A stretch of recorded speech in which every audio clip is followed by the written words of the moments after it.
Bonsoir à tous et merci d'être venus à cette première conférence sur les rites liés à l'enfance à travers pour les trois monothéismes. Et donc c'est la première rencontre que nous avons ce soir avec Monsieur Philippe Foreau et nous le remercions d'avoir accepté de venir nous parler de ce sujet. Plutôt sur le catholicisme, hein. Mais après nous aurons une conférence sur l'islam et sur le judaïsme et une autre en octobre à travers le protestantisme. Voilà. Donc merci d'être venus.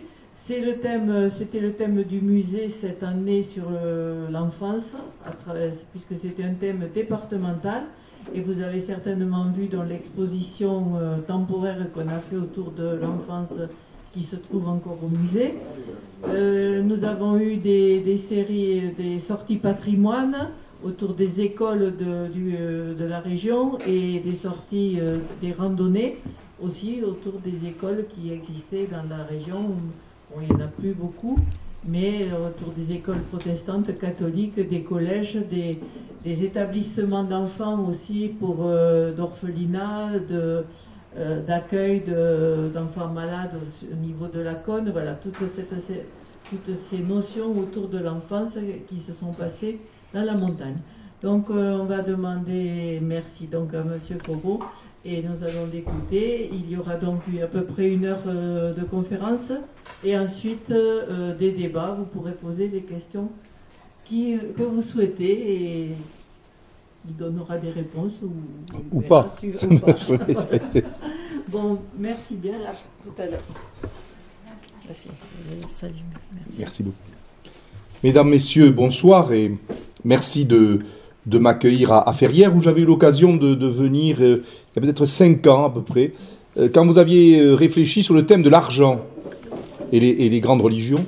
Et j'étais venu parler justement du christianisme et du catholicisme et la question de l'argent. Et donc, cette année, c'est donc le thème des enfants et de l'enfance que vous allez aborder. Et on m'a demandé effectivement d'intervenir. Alors, effectivement, j'enfonce une porte ouverte, évidemment. Catholicisme, christianisme, parce que jusqu'au XVIe siècle, dans notre Occident chrétien, je dirais, il n'y a pas de différence. Enfin, c'est vrai que je vais vous parler d'une période où la réforme n'a pas eu lieu. Je vais commencer à des périodes, effectivement, où on peut parler d'un christianisme, de l'Occident latin. Ensuite, c'est vrai qu'il y aura des évolutions, et j'essaierai d'ailleurs presque de faire quelques ponts qui pourront vous conduire jusqu'à la conférence qui concernera l'enfance et le protestantisme. Mais bon, mais c'est vrai que je vais essayer d'aborder des questions qui concernent la longue durée, car le religieux, par définition, doit prendre la longue durée, ce qui plairait à Fernand Braudel, même si lui-même ne s'est guère intéressé à la question religieuse. Alors, voyez le tableau qui nous accueille, le catéchisme. Le catéchisme, j'en parlerai un peu puisque ce sera mon 3e thème. Monsieur le curé, qui dans son jardin, ou enfin en tout cas dans un endroit assez bucolique, enseigne les grands éléments du catholicisme. Je vois d'ailleurs que sur les 4, il y en a un qui ne suit pas trop, hein, qui a l'air attiré par une coccinelle ou par un insecte, qui le regarde par terre. Enfin, bon, voilà. Et ça, les enfants du catéchisme, des fois, sont effectivement attirés par autre chose que les évangiles. Parce qu'effectivement, je vais prendre 3 thèmes. Le premier thème sera le baptême. Bon, vous attendez peut-être d'ailleurs au thème que je vais aborder. Le baptême, qui est le grand rite d'entrée dans le christianisme, baptême qui est reconnu aujourd'hui d'ailleurs par toutes les confessions chrétiennes. C'est-à-dire que une protestante qui épouse un catholique, les églises reconnaissent le baptême. Donc on réfléchira sur le baptême et surtout à partir de quand. Et ça, c'est pas si évident de vous donner une date précise. Ce sont les enfants qui sont concernés. Parce que pendant quelques siècles, c'était plutôt une affaire, si j'ose dire, d'adultes. Et puis progressivement, il y a eu une place à l'enfant, et avec des débats sur les conditions, d'ailleurs, même du baptême. Et ne voulant pas faire que du magistral, je vous lirai quelques textes, justement, des XVIIe, XVIIIe siècles, à propos, justement, du baptême. Le deuxième thème que je vous proposerai, c'est la question de la première communion. Autre rite de passage dans le christianisme. Là encore, on pourra être surpris en voyant que la cérémonie de la première communion, qui en particulier dans le catholicisme, est un élément fort de sociabilité, familiale, villageoise, paroissiale. Eh bien, cette première communion, en tant que grand rite, en tant qu'organisation cérémonielle, est assez tardive. C'est-à-dire que c'est surtout à partir du XVIIe siècle. Et jusqu'à nos jours, bon, avec évidemment quelques évolutions. Et puis, je vous proposerai de réfléchir sur, justement, éventuellement, le catéchisme. Là aussi, qui pose un problème, parce que le catéchisme tel que nous l'avons connu est, là aussi, relativement récent. Les premiers grands catéchismes sont du XVIe siècle, et se développent au XVIIe siècle. Avant, il y a des formes de catéchisation, mais qui ne sont pas comparables avec ce que vont faire les deux réformes, protestantes et catholiques. Alors, je vous propose de commencer par le baptême, parce que c'est logiquement, dans la vie chrétienne, relativement chronologique. Oui, le baptême, dans les premiers temps du christianisme, les 4 premiers siècles, les 5 premiers siècles, est une affaire essentiellement d'adultes. D'abord, le baptême, il est au fondement de la foi chrétienne. Relisez la finale de l'évangile de Matthieu, qui est l'exhortation « Allez par toutes les nations » et baptisé au nom du Père, du Fils et du Saint-Esprit.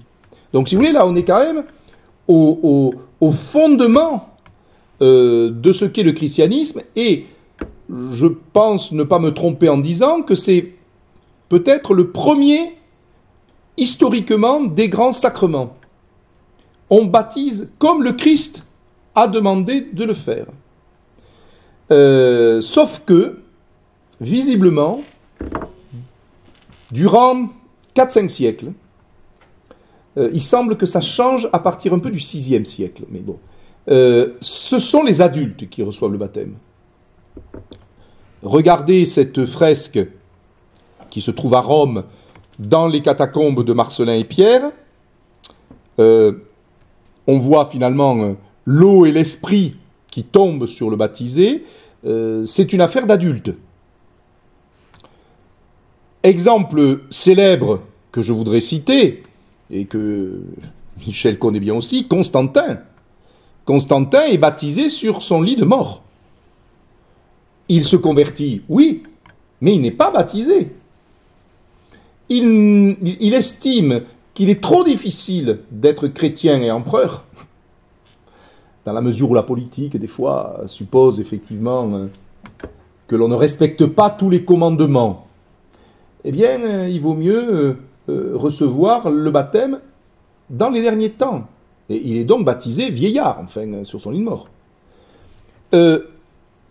Augustin, un des très grands esprits de l'Antiquité tardive, qui a eu une influence, vous le savez, considérable sur la pensée et la réflexion chrétienne, eh bien là, on le représente à la cathédrale Saint-Pierre et Saint-Paul de Troyes. Il est baptisé adulte. Il a été baptisé adulte. Bon. Donc, effectivement, il suffit aussi de, écoutez, visiter Poitiers ou visiter Rome, quand vous voyez le baptistère de Poitiers, le baptistère du Latran à Rome, ce sont bien ces grandes piscines où les hommes, puis les femmes, hein, on n'est pas baptisés en même temps, sont en linge blanc, car le blanc a été la couleur du baptême, immergés par 3 fois au nom du Père, du Fils et du Saint-Esprit. Et effectivement, ce sont des baptistères pour adultes, véritablement. D'ailleurs, pour tout vous dire, samedi dernier, dans une petite église de l'Isère, à Saint-Prin, elle a été rénovée il y a une quinzaine d'années, eh bien, le nouveau baptistère est un baptistère à l'ancienne, c'est-à-dire, alors, il n'est pas fait vraiment pour les adultes, mais vous descendez 2-3 marches, et vous vous retrouvez dans ces baptistères cruciformes, comme on les connaissait, je dirais, dans l'Antiquité chrétienne et au Moyen-Âge. Et l'artiste, qui d'ailleurs est décédé le mois dernier, qui avait rénové cette église de l'Isère, avait repris, cette fois-ci plutôt pour des enfants, l'idée d'un baptistère cruciforme comme aux origines. Alors, ceci dit, mes enfants, quand est-ce qu'on se préoccupe d'eux? C'est-à-dire quand est-ce que nous avons des traces historiques qui peuvent nous montrer que l'Église et la société chrétienne de ce temps va basculer dans un baptême pour les enfants. Les premières traces que nous avons, c'est le concile d'Agde en 506. Donc il se joue quelque chose au VIe siècle. Le concile d'Agde estime effectivement que, dit le concile, les parents qui veulent faire baptiser leur enfant doivent eux-mêmes se préparer dans les 8 jours qui précèdent Pâques. C'est-à-dire que le concile de 506 nous explique que, visiblement, il y a des enfants qui vont être baptisés, ou qui sont... En tout cas, que les parents souhaitent faire baptiser. Mais, puisque ce sont des tout-petits, il faut préparer les parents eux-mêmes. Il y a une préparation au baptême pour adultes. Et durant les 8 jours qui précèdent Pâques, puisque c'est surtout dans la nuit de Pâques que l'on va baptiser, on refait, j'ose dire le mot, une espèce de catéchèse pour les parents. Alors ça, c'est quelque chose que vous retrouvez aujourd'hui, parce qu'aujourd'hui, quand un jeune couple se présente dans les paroisses, dans les églises, eh bien, il a 2-3 rencontres avec d'autres couples pour réfléchir au baptême, préparer le baptême, alors que leurs petits peuvent avoir quelques mois ou 1 ou 2 ans. Donc, c'est-à-dire qu'en fait, il y a cette idée quand même, au VIe siècle, qu'il faut que les parents aient conscience de ce qui va se passer. Et de même, vous avez à Mâcon, en 585, donc vous voyez, à l'autre bout du VIe siècle, Mâcon en 1685, un texte de ce concile régional qui indique qu'il faut préparer les parents qui vont faire baptiser leur enfant. Donc, il semblerait qu'au VIe siècle, la pratique, effectivement, tend à se généraliser du baptême des petits. Ce qui ne veut pas dire d'ailleurs qu'il n'y avait pas de baptême d'enfants auparavant. Il est même probable qu'il y en avait déjà. Sauf que maintenant, la pratique va se généraliser, non plus progressivement du baptême d'adultes, mais une généralisation du baptême des petits. Et regardez cet ivoire carolingien, où l'on voit effectivement un petit recevoir, voyez, l'eau du baptême, hein, en haut, il est nu. Et alors, ce qui est intéressant, c'est que il y a visiblement... Alors, pour l'époque carolingienne, ça me gêne de dire un diacre, parce que à l'époque carolingienne, il est probable que le diaconat en tant que tel a disparu. C'est-à-dire que le diaconat est devenu à ce moment-là une étape vers le sacerdoce. Bon. Mais vous avez donc quelqu'un qui baptise l'enfant avec un prêtre qui le bénit à côté. Et alors, vous avez le cierge pascal. Hein, on baptise avec le cierge pascal. Aujourd'hui encore, dans le catholicisme, on allume le cierge pascal qui a été allumé la nuit de Pâques et on va y allumer la bougie qui sera confiée aux parents, symbole de la lumière du Christ. Bon. Et là, vous avez quand même, semble-t-il, un évêque qui confirmerait l'enfant. C'est-à-dire qu'en fait, il y a, si vous voulez, de manière relativement rapide, une espèce de sacrement du baptême, enfin pas une espèce, le sacrement du baptême, et puis ensuite un élément qui ressemblerait finalement à la confirmation. Mais seulement, là, les enfants que vous avez dans cette représentation ne sont pas quand même des nourrissons. Ils ne sont pas des nourrissons.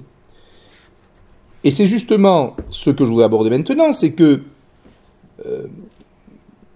quand est-ce qu'on a véritablement baptisé? Or, il semble bien que de plus en plus, l'Église insiste pour... Alors, l'Église est sans doute la société, parce que ce n'est pas déconnecté, insiste pour avoir des baptêmes de plus en plus tôt. Parce que commence à être intégré dans le peuple chrétien du haut Moyen-Âge et même du Moyen-Âge classique l'idée que on ne peut pas prendre le risque de laisser mourir un enfant sans le baptême. Parce que est-il damné? Est-il lavé du péché originel? Etc. Bon. On a par exemple un document assez extraordinaire et quelque peu terrible à la fois, qui nous vient de Rhénanie. L'évêque de Worms nous a laissé un texte que les spécialistes datent du tout début du XIe siècle, où il dit que dans son évêché, les mères de famille qui ont eu un enfant mort-né ou mort très peu de temps après la naissance et qui n'ont pas été baptisés, elles les mettent en terre avec un pieu. Elles leur enfoncent un pieu dans le corps. Pourquoi? Parce qu'elles redoutent, dit l'évêque, que cet enfant non baptisé soit un mauvais esprit qui vienne les tourmenter. Et donc, elles leur enfoncent un pieu. Alors, ce n'est pas une pratique générale, mais visiblement, cet évêque du tout début du XIe, ce qui d'ailleurs nous pose la question du degré de christianisation, qui est une immense question pour les historiens du christianisme, mais en tout cas, il nous dit, elles enfoncent un pieu, parce qu'elles ne veulent pas que dans l'au-delà, ces enfants non baptisés puissent venir les tourmenter. Donc, effectivement, il y a visiblement très tôt, à partir du haut Moyen-Âge, une habitude qui se prend et qui a perduré, qui a traversé toute l'histoire du christianisme, c'est le baptême des enfants. Nous avons, pour l'époque carolingienne, des ordos d'évêques qui, par exemple, organisent des baptêmes collectifs d'enfants. On baptise collectivement les enfants. Seulement, ça c'est la théorie. Et il y a eu sans doute des ordinations collectives d'enfants. Mais vous avez ensuite la pratique. C'est-à-dire que dans une population qui redoute les morts rapides, car la mortalité infantile, vous le savez, était relativement courante. En fait, l'Église s'adapte aussi à la demande sociale, si j'ose dire. C'est-à-dire que les parents de ces enfants du Xe, XIe, XIIe siècle, ils veulent baptiser très vite. Ils veulent baptiser très vite, ce qui fait qu'en fait, souvent, accouchement, et quelle que soit la saison, on va vite à la paroisse pour faire baptiser. Et on a des documents intéressants d'évêques qui disent si les parents craignent que le petit ou la petite trépasse avant le baptême, qu'ils prennent de l'eau, même non bénite, pour eux-mêmes baptiser. Puisque le baptême peut être donné par tout chrétien au nom du Père, du Fils et du Saint-Esprit. Et donc il y a des documents qui, je dirais, essayent presque d'impliquer les parents chrétiens en disant « Prenez effectivement de l'eau, même si elles n'ont pas été bénies par monsieur le curé, mais au cas où. » Au cas où. Donc effectivement, il y a une habitude qui se prend, c'est qu'on baptise tôt. On baptise tôt, alors sans doute qu'il faut faire des nuances par catégorie sociale, parce qu'on a des cas des fois d'enfants, mais plutôt dans la bonne société, qui attendent des fois les 2-3 ans avant le baptême, mais visiblement, pour la masse des chrétiens de l'époque médiévale, c'est quasiment le premier geste de l'existence que l'on fait pour l'enfant. Parce qu'il y a cette peur. Et certains historiens du christianisme se demandent même si je dirais la floraison des paroisses dans le Haut-Moyen-Âge et au-delà, dans le Moyen-Âge classique, central, ne vient pas aussi du fait que la construction de la paroisse répond à une demande de la population. C'est-à-dire que quand, je dirais, imaginez-vous ici, on est un peu loin de la ville, donc si vous avez une paroisse très éloignée, le baptême devient plus compliqué si vous devez le faire dans les heures ou le jour ou les 2 jours qui suivent l'accouchement.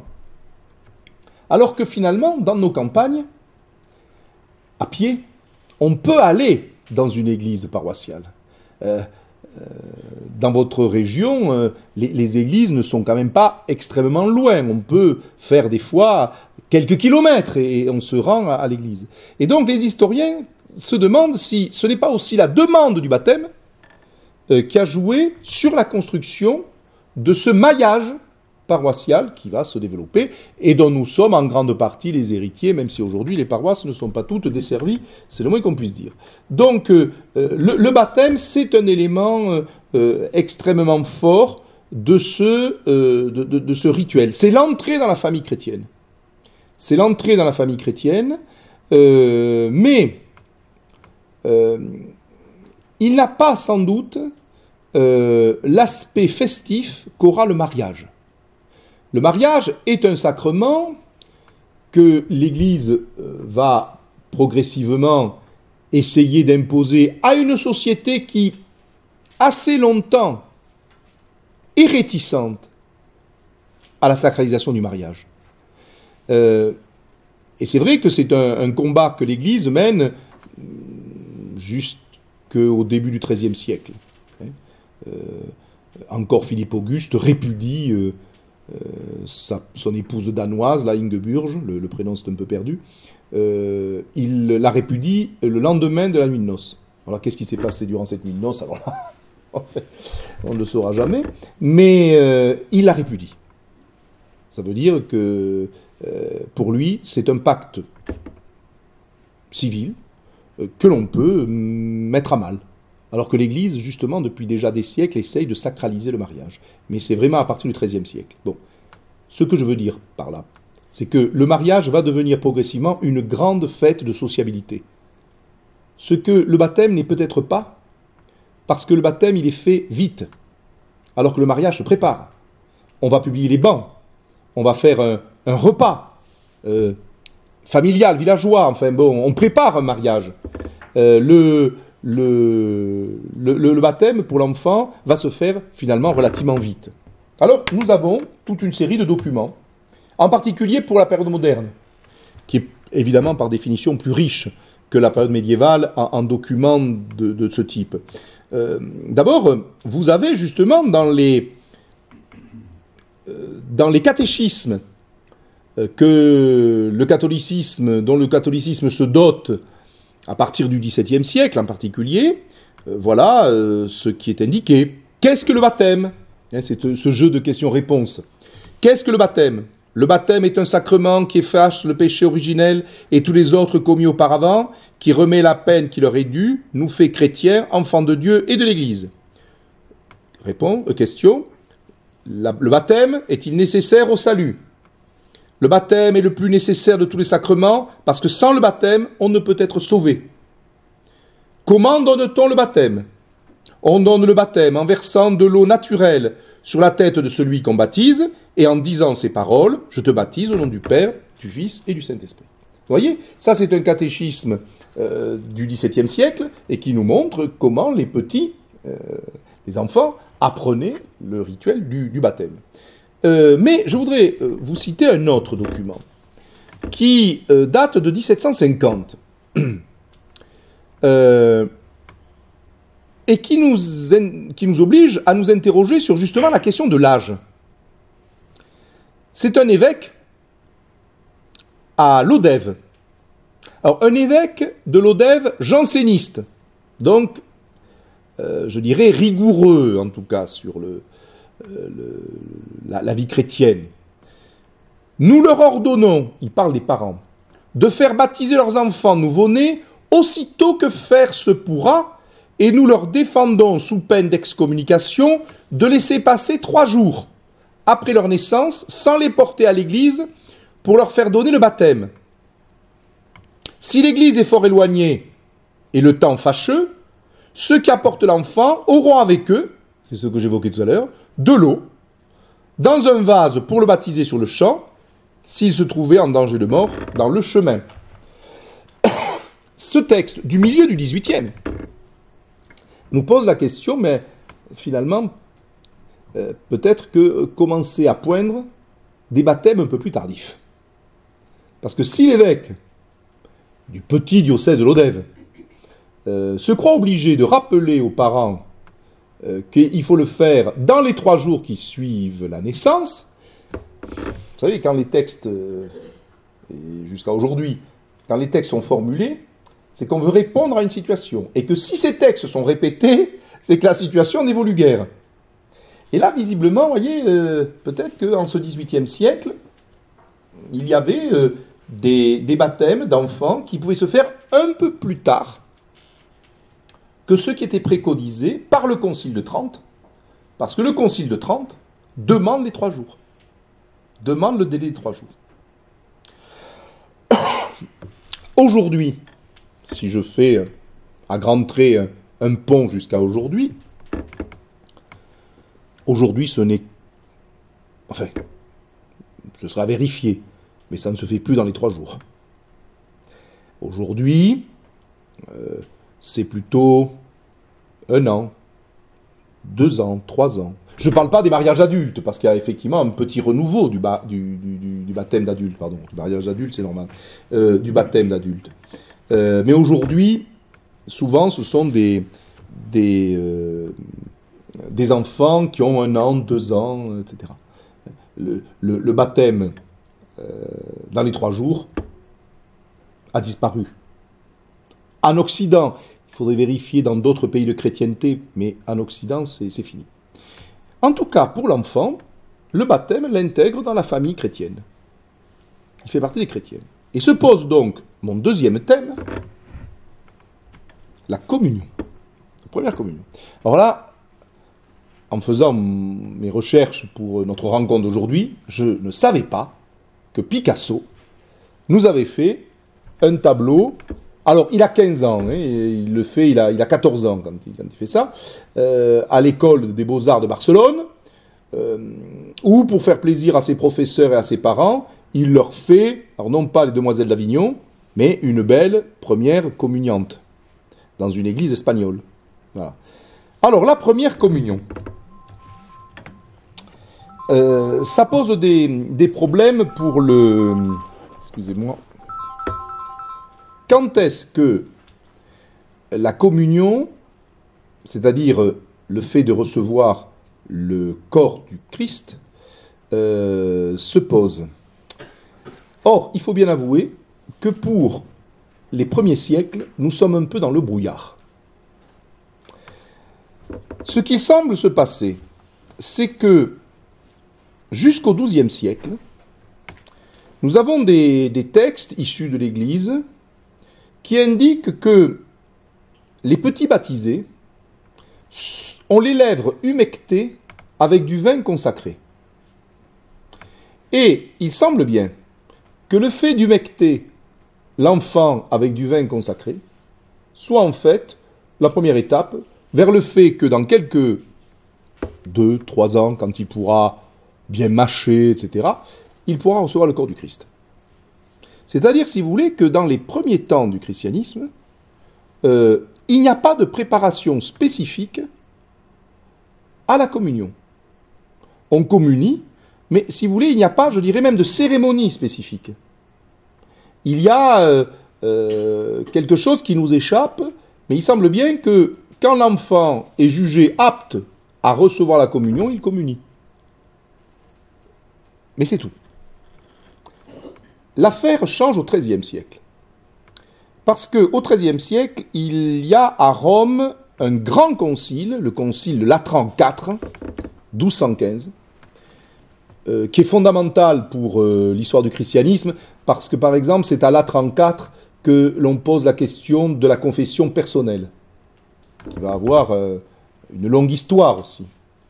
Et les pères conciliaires expliquent qu'il doit y avoir une communion au corps du Christ à l'âge, je cite, de distinction.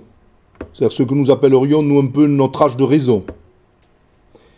Et là, au XIIIe siècle, se prend l'habitude de donner la première communion autour des 12 ans. Parfois 14, mais plutôt 12 ans. Et cette pratique va progressivement s'étaler sur toute la chrétienté. Mais, là encore, ne croyons pas que ce soit une fête particulière. Jusqu'à la fin du XVIe siècle et le XVIIe siècle, la première communion se fait de manière quasi individuelle. On donne pour la première fois l'hostie consacrée à un enfant qui a 12 ans. Mais il n'y a pas, je dirais, un rite communautaire comme ça va devenir. Nous arrivons jusque à la réforme protestante et au Concile de Trente. Parce que, vous le savez mieux que moi, la réforme protestante va poser la question du statut de l'hostie consacrée. Y a-t-il transsubstantation, c'est-à-dire présence réelle dans l'hostie que consacre le prêtre? Y a-t-il consubstantation telle que le défend Martin Luther, à la fois matière et vrai corps du Christ? Ou y a-t-il faire mémoire de la dernière scène du Christ, tel que le défendra Zwingli, par exemple, ou Calvin? Donc il y a un vrai débat. Et d'ailleurs, on organise effectivement, autour de Catherine de Médicis, par exemple, pour la France, même autour de Charles Quint, des débats entre théologiens protestants et théologiens catholiques là-dessus. Mais évidemment, ça va, si vous voulez, ce débat, solenniser la communion, en particulier dans le milieu catholique. Puisque c'est à ce moment-là que vous allez avoir la profusion des tabernacles, où l'hostie consacrée va être déposée, où le culte du Saint-Sacrement va se développer, où il y aura des compagnies du Saint-Sacrement au XVIIe siècle. Donc, si vous voulez, l'hostie consacrée et donc la communion vont prendre une importance toute particulière.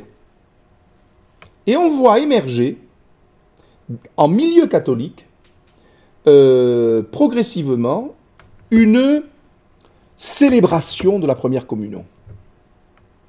On va en faire une fête. On va l'organiser en un dimanche particulier, avec plusieurs communiants et communiantes.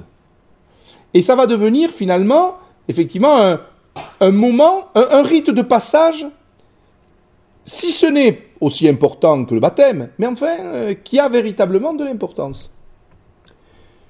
Le premier document historique dont nous bénéficions, et qui fait allusion à une première communion organisée de manière très stricte dans une paroisse, c'est un document de 1593.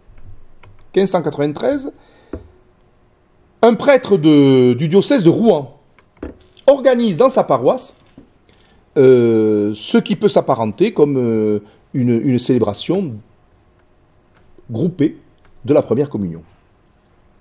Il s'appelait Jacques Gaillement, G-A-2-L-A-M-A-N-T, et il nous a laissé, effectivement, dans une espèce de journal, la description dans sa paroisse. Mais c'est-à-dire que c'est une initiative presque du prêtre lui-même. Et puis, on a un autre document, 1616. Un prêtre important, qui a une importante paroisse à Paris, Saint-Nicolas du Chardonnay, bon, qui est connu aussi maintenant pour autre chose, c'est Adrien Bourdoise. Adrien Bourdoise, qui lui nous décrit effectivement pour Saint-Nicolas du Chardonnay toute une messe de première communion. Et avec une fête, alors beaux habits liturgiques, très belle nappe d'autel, et il souhaite que ce type de célébration se développe dans tout le diocèse de Paris. Chose qui montre que ce n'était pas encore le cas. Et puis enfin, dernière étape, le premier document épiscopal qui donne des consignes pour tout le diocèse. C'est un document du diocèse de Bourges, 1666, où l'évêque demande à ce que, eh bien, il y ait dans toutes les paroisses du diocèse des célébrations solennelles pour la première communion. C'est-à-dire qu'en fait, vous le voyez, on communie depuis des siècles, mais en tant que cérémonie de sociabilité catholique et communautaire et paroissiale, c'est finalement l'après-concile de Trente. Et même comme on le sait, même si le concile de Trente valorise la communion, valorise le Saint-Sacrement, etc., ce n'est pas du jour au lendemain que ça se met en place. Les décisions du concile mettent des fois des dizaines d'années à être appliquées sur le terrain. Par exemple, la création des séminaires. Le concile demande la création de séminaires pour former sérieusement les prêtres, mais la grande période de création des séminaires, c'est les années 1640, 1660. Il y a un laps de temps. Ben, c'est un peu pareil. C'est-à-dire que le concile dit il faut valoriser la sacralité de la communion, du corps du Christ, il faut développer le culte du Saint-Sacrement, etc. Mais en tant que cérémonie, vous voyez, il faut attendre le XVIIe siècle pour véritablement que la cérémonie de la première communion se fasse. Mais, là aussi, passons à un témoin. Des fois, ça reste encore quelque chose qui n'est pas communautaire. Dans certaines familles, on fait faire la communion à l'enfant. François René de Chateaubriand, dans ses Mémoires d'Outre-Tombe, au chapitre 6 du livre 2e. Alors, avant de vous lire ces quelques lignes des Mémoires d'Outre-Tombe, Chateaubriand s'était intéressé à la communion dans son livre de 1801, Le génie du christianisme, qui est une ode, l'hymne du christianisme après la Révolution, quoi, au moment du Concordat. Et où il avait dit à propos de la communion, c'est à 12 ans, alors oui, ça confirme ce que l'on disait tout à l'heure, c'est au printemps de l'année que l'adolescent s'unit à son Créateur. C'est une phrase extraite du génie du christianisme, où il fait tout un développement sur la communion. Et alors voilà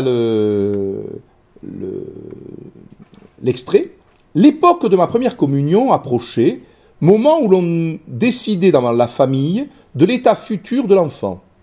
Cette cérémonie religieuse remplaçait parmi les jeunes chrétiens la prise de la robe virile chez les Romains. Madame de Chateaubriand, donc sa mère, était venue assister à la première communion d'un fils qui, après s'être uni à son Dieu, allait se séparer de sa mère. Bon, c'est bien les expressions à la Chateaubriand. Donc voilà, là nous sommes en 1780, vous voyez, description sobre. S'il y avait eu quelque chose d'absolument extraordinaire, Chateaubriand nous en aurait fait toute une page, sans doute. Mais là, ça a dû se faire de manière... Bon. Par contre, c'est vrai que, avec le 19e siècle, là, ça va devenir un grand moment. Voyez, alors, je n'ai pas trouvé la date exacte du tableau de Alfred Dehodenck, qui a fait beaucoup de tableaux, je dirais, touchants à la vie sociale de son époque. Il est né en 1822, il est mort en 1882. Ça doit dater, je dirais, du Second Empire, enfin, de la période du Second Empire. Et l'on voit, alors là, vous voyez, il y a la procession, c'est-à-dire que désormais, la communion, c'est un spectacle de visibilité. On occupe même l'espace public. On se réunit à un endroit de la ville, on fait une procession soit en sortant, soit en entrant pour la communion. D'ailleurs, vous voyez, il y a même des personnes qui s'agenouillent devant ces nouvelles communiantes. On les habille de blanc.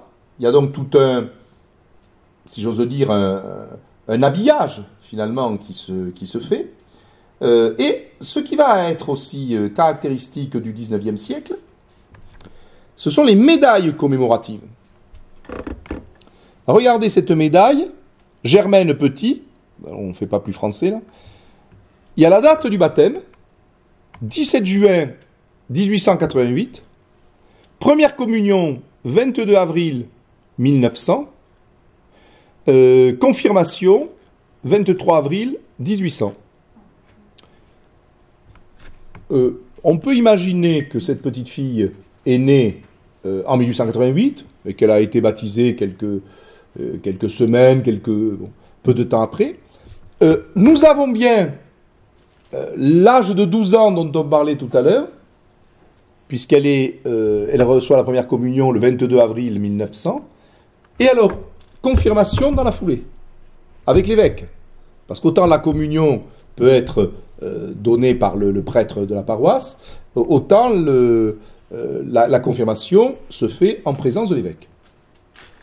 Je voudrais terminer à propos de la communion en vous citant Monsieur le pasteur. Alors là, je vais tout à l'heure demander peut-être votre témoignage et votre expérience de la communion protestante où l'on accède pour la première fois à la table d'autel. Voici ce qu'explique un pasteur qui s'appelle Pierre Souchet, qui est du Poitou. Il est du département des Deux-Sèvres. Et il est né en 1804 et il est mort en 1878. Et voilà, il a raconté ses souvenirs. Et voici le texte. Je vous le cite, un peu long mais intéressant. Un pasteur. Quand des hommes aux cheveux blancs, comme celui qui écrit ces lignes, remontent par leurs souvenirs au jour de leur jeunesse, ils se remettent facilement en mémoire leur première communion, s'ils ont tant soit peu de religion. Ce sont de ces choses, dans ce cas, qui ne s'oublient jamais. On se rappelle le lieu, l'année, quelquefois le jour de cet acte important de la vie. On se rappelle l'ancien qui nous enrôla, le pasteur qui nous donna pour la première fois le pain et le vin de la Seine. C'était devant une immense assemblée du désert, un jour de Pâques. L'ancien nous avait déjà exhortés.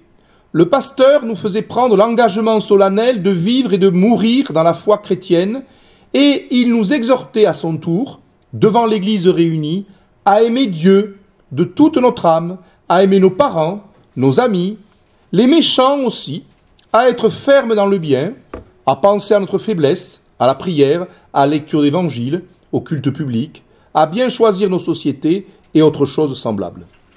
Un grand honneur était d'être demandé pour réciter devant l'Assemblée, au nom de tous, la confirmation du vœu du baptême. C'était toujours quelque recommandé de quelque ancien qui avait l'oreille du pasteur. Celui-ci ne connaissait d'ailleurs même du visage qu'un fort petit nombre de ses catéchumènes, qui étaient toujours très nombreux et dont il n'avait même pas la liste pour en donner lecture à l'Assemblée. on voyait les jeunes gens debout et en ordre en face du pasteur, où ils se plaçaient d'eux-mêmes sur un appel général, et ils étaient exhortés. Du reste, aucune erreur n'était possible, car tous étaient munis de la médaille qui leur avait été donnée, comme aux autres communiants, par l'ancien de leur quartier, pour communier après l'exhortation. Donc là, nous nous situons dans le 19e siècle protestant, où tout de même on sent bien le phénomène un peu sociabilité aussi. Hein. La sociabilité, alors, encore une fois, il y a le débat effectivement sur le statut de l'hostie, du pain consacré, etc. Il n'en reste pas moins vrai que ce pasteur Souchet nous décrit un moment de sociabilité de ces enfants protestants à l'Assemblée du désert, puisque c'est précisé dans le texte. Troisième thématique, si vous le voulez bien, le catéchisme. Alors là, je n'ai pas résisté à vous donner le catéchisme impérial, parce que Dieu a établi Napoléon, notre souverain, l'a rendu son image sur la terre, honorer et servir notre empereur, et donc honorer et servir Dieu. Ah, c'est le catéchisme impérial de 1806, qu'apprenaient les petits Français. Bon, il n'a pas résisté à la Restauration, évidemment, parce qu'après, mais vous voyez, je dirais, catéchisme et politique peuvent des fois aller de pair. Alors, je ne veux pas dénoncer l'auteur de ce texte, parce qu'ensuite, il a eu des soucis avec le régime impérial. C'est le père Paul d'Astros, D'-A-S-T-R-O-R-E-S, mais je le cite parce qu'il a été archevêque de Toulouse, en 1830. Mais là, c'est un jeune curé, il a la trentaine d'années, là, en 1806, il a 34 ans, et il fait du zèle, visiblement, à un moment d'ailleurs où l'Église et l'empereur s'entendent bien, le concordat est à peine sec, la paix religieuse est revenue après la tourmente révolutionnaire, etc.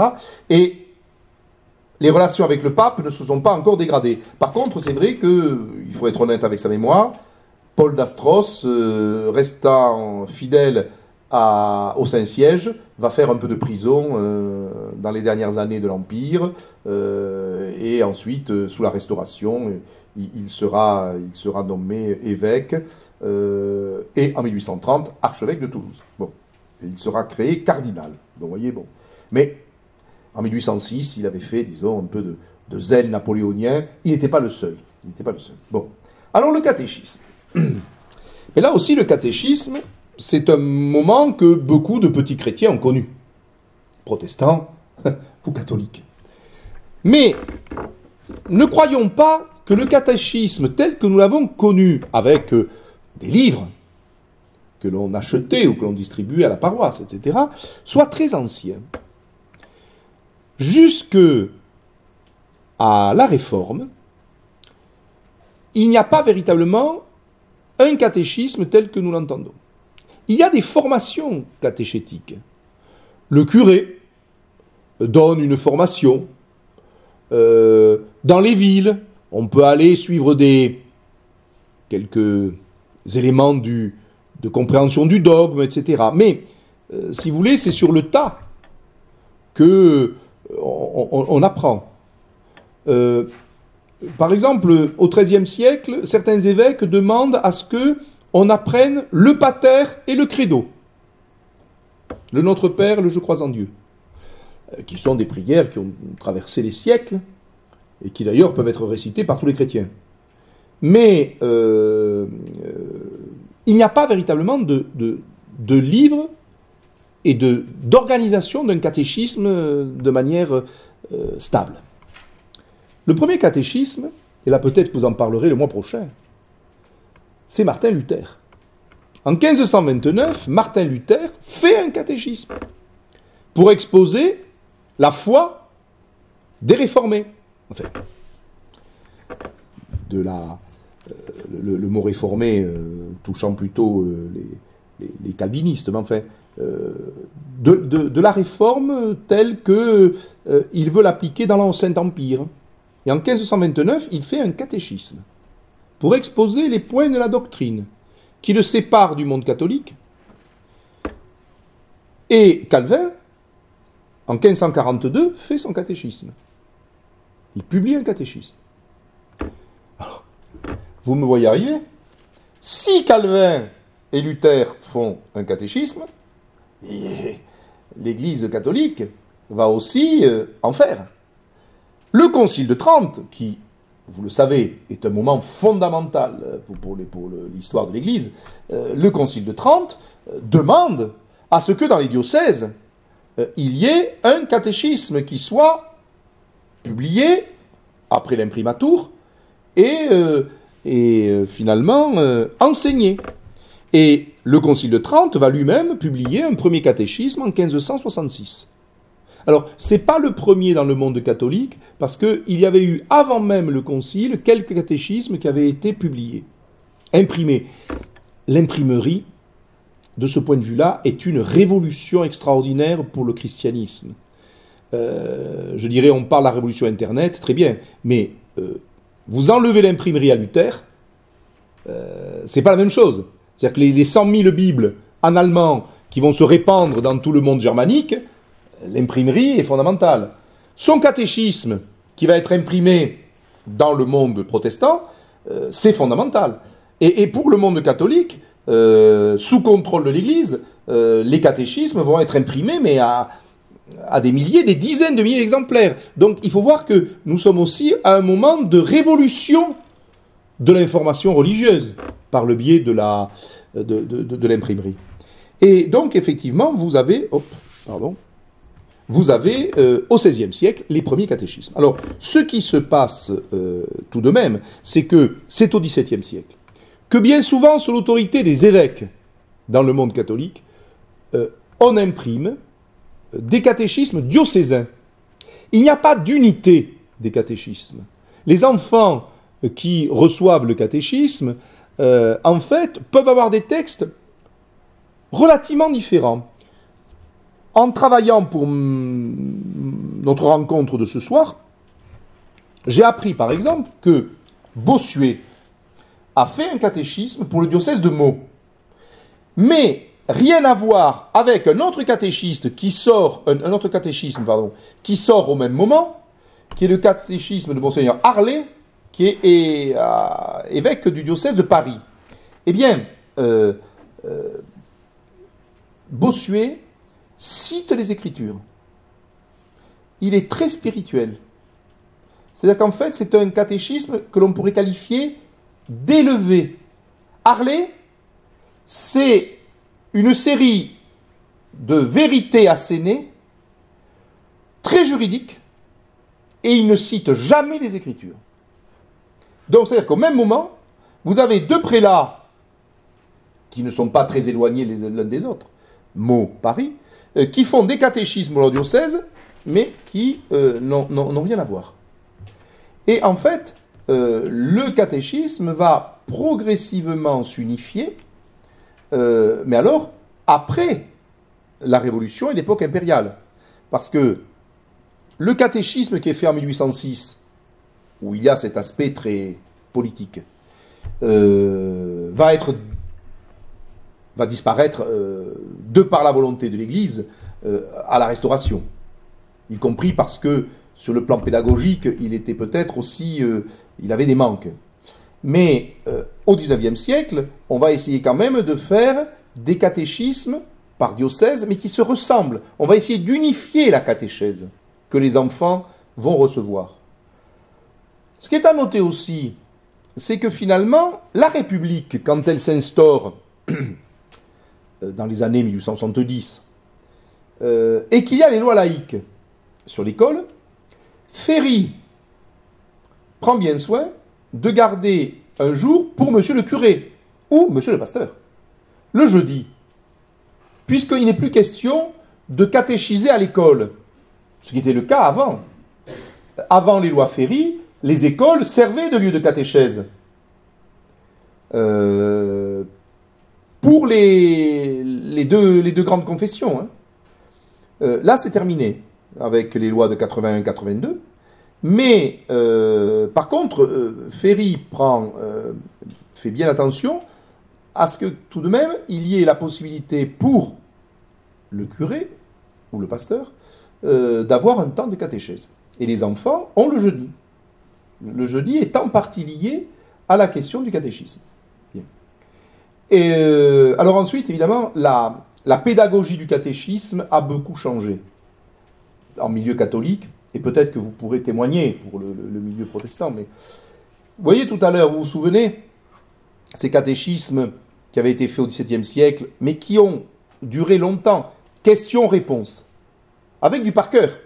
Le par cœur étant d'ailleurs un instrument aussi pour les instituteurs. Hein. Sous la Troisième République, on apprenait par cœur aussi, hein. Des chronologies, des bons. Mon grand-père, qui était boulanger, il était incollable sur les préfectures et sous-préfectures.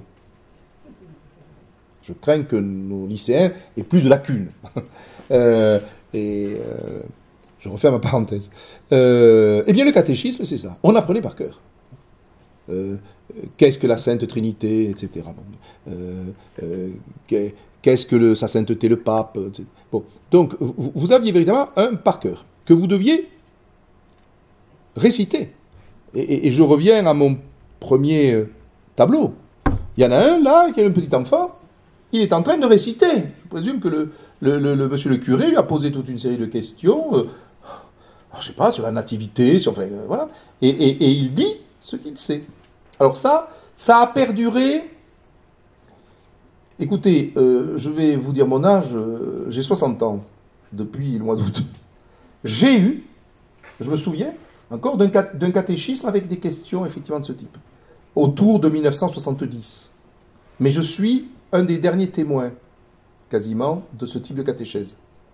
Parce qu'ensuite, il y a eu, alors, aux grandes dames de certains, à la grande joie d'autres, une pédagogie du catéchisme pour enfants qui a totalement changé. D'abord, est apparu, et je présume que ça existe aussi en milieu protestant, l'éveil à la foi. L'éveil à la foi, où vous avez, alors c'est tout un art, hein, l'éveil à la foi. Vous avez des enfants de 4, 5 ans qui apprennent, je dirais, à découvrir Jésus, à découvrir, je dirais, les éléments de fondement du christianisme. Et puis ensuite, vous avez, alors là, il y a d'énormes débats entre les tenants de telle ou telle édition, etc. Mais ensuite, vous avez des catéchismes beaucoup plus fondés sur la réflexion sur les textes. Vous avez je parle du primaire, les enfants du primaire qui font leur catéchisme, c'est en baisse, travaillent beaucoup sur les textes des deux testaments, hein, et où les catéchistes les font réfléchir, les font travailler, etc. Donc il n'y a plus le côté question-réponse que longtemps a été le catéchisme depuis la réforme catholique. C'est plutôt véritablement une appréhension, une appropriation des textes par le catéchisme. Et les enfants du CP jusqu'au CM2, je dirais, ils travaillent pendant 4 ans sur essentiellement les textes. Dernier élément que je voudrais souligner, c'est que ces enfants aujourd'hui, ils sont catéchisés par des femmes. 90% des catéchistes catholiques, alors je ne le sais pas pour le milieu protestant, sont des femmes. 9 sur 10. C'est-à-dire que si les catéchistes femmes s'en vont, c'est l'effondrement général. C'est l'effondrement général. Parce que le milieu catholique repose beaucoup sur les catéchistes femmes. J'entendais un reportage sur France Info, où à un moment donné, il y a quelques années, il y avait un reportage à propos justement du catéchisme, et 9 sur 10 sont des femmes. Donc effectivement. Alors, ce qui effectivement s'est développé, ce sera mon dernier mot, pour ensuite passer, si vous voulez, au débat. Ce qui s'est développé aussi beaucoup, ben c'est la catéchèse pour adultes. La catéchèse pour adultes. Où, je dirais, les catholiques, et ça, c'est heureux, et c'est en partie l'héritage que nous avons des frères protestants, c'est que le catholique s'empare des textes, l'écriture. Et depuis une 50aine d'années, il y a véritablement des groupes bibliques qui marchent pas mal dans les paroisses. Vous voyez, dans ma paroisse, le mardi soir, puisque je suis diacre dans le diocèse de Toulouse, dans le secteur de Saint-Cernin, Notre-Dame-du-Thor et Saint-Hilaire, tous les mardis soirs à 18h, une trentaine de personnes viennent. Elles ne sont plus de la toute première jeunesse. Mais évidemment, 18h, c'est pas toujours pratique. Quand vous avez des enfants et du travail, bon, même si vous voulez venir, c'est pas pratique. Et bien, vous voyez, cette année, on va réfléchir sur la lettre de Paul aux Romains et la première lettre aux Corinthiens. Et ça, c'est depuis quelques années que ces groupes se sont mis en place dans ma paroisse, et ça répond à, finalement, une demande de réflexion sur les textes. Alors, l'année dernière, c'était les Actes des Apôtres. Il y avait eu quelque chose autour de l'évangile de Matthieu, de l'évangile de Luc, etc. Bon. Donc, je dirais que désormais, sur les adultes aussi, la catéchèse pour adultes se développe. C'était moins vrai sans doute au XIXe siècle, où une fois qu'on avait fait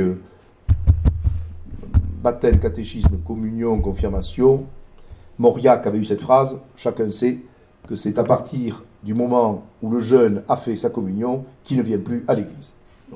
J'en terminerai là sur cet aspect peut-être pas si faux que nous évoque Mauriac. Alors je ne sais pas en milieu protestant, mais c'est vrai qu'en milieu catholique, il y a ce rite de passage, ces rites de passage, et puis ça s'éparpille un peu. Ainsi va la vie. Merci.